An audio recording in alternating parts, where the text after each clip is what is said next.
നോയമ്പ് കാലത്ത്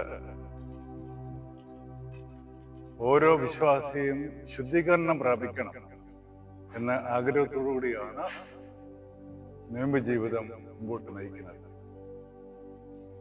നമ്മളെല്ലാവരും ബാഹ്യമായ ശുദ്ധീകരണത്തിന് പ്രാധാന്യം കൊടുക്കുന്നവരാണ്. കൈക്കാലുകൾ കഴുകുക, വസ്ത്രങ്ങൾ കഴുകുക, ദേഹം കഴുകുക, അങ്ങനെയുള്ള ബാഹ്യമായ ശുദ്ധീകരണം നമുക്ക് ആവശ്യമാണെങ്കിൽ പോലും ആന്തരികമായ ശുദ്ധീകരണമാണ് നോയമ്പ് കാലത്ത് നമുക്ക് ഏറ്റവും ആവശ്യം. വേദപുസ്തകവും സഭാപിതാക്കന്മാരൊക്കെ നമ്മെ പഠിപ്പിക്കുന്നത് ഈ തരത്തിലുള്ള ആന്തരിക ശുദ്ധീകരണമാണ്. മനുഷ്യനെ മൂന്നായിട്ടാണ് സൃഷ്ടിച്ചിരിക്കുന്നത്: ദേഹം, ദേഹി, ആത്മാവ്. ദേഹം എന്ന് പറയുന്നത് മനുഷ്യന്റെ ഭൗതിക തലമാണ്. ദേഹി എന്ന് പറയുന്നത് അവന്റെ ഊർജതലം, യുക്തിതലം. ആത്മാവ് ദൈവത്തിന്റെ ശ്വാസം ഒരുവന്റെ ഉള്ളിൽ പ്രവർത്തിക്കും. തത്വശാസ്ത്രപ്രകാരം നമ്മൾ ചിന്തിക്കുമ്പോൾ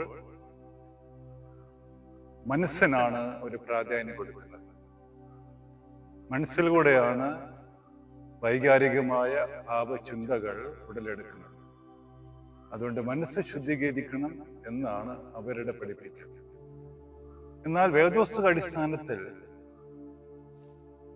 മനസ്സിന് പകരം ഹൃദയമാണ് പ്രാധാന്യം. അതുകൊണ്ടാണ് വേദോസ്തകം നമ്മെ പഠിപ്പിക്കുന്നത് ഹൃദയശുദ്ധി ഉള്ള ഒരു ഭാഗ്യവാന്മാർ അവർ ദൈവത്തെ കാണും. സുറിയാനി ഭാഷയിൽ ദക്യുത്ത എന്ന പദമാണ് ഉപയോഗിച്ചിരിക്കുന്നത്, ശുദ്ധീകരണം. ഇത് ഒരുവന്റെ ഉള്ളിലെ മാലിന്യങ്ങളെ കഴുകിക്കളയുന്നതിന് ഉപയോഗിക്കുന്ന പദമാണ്.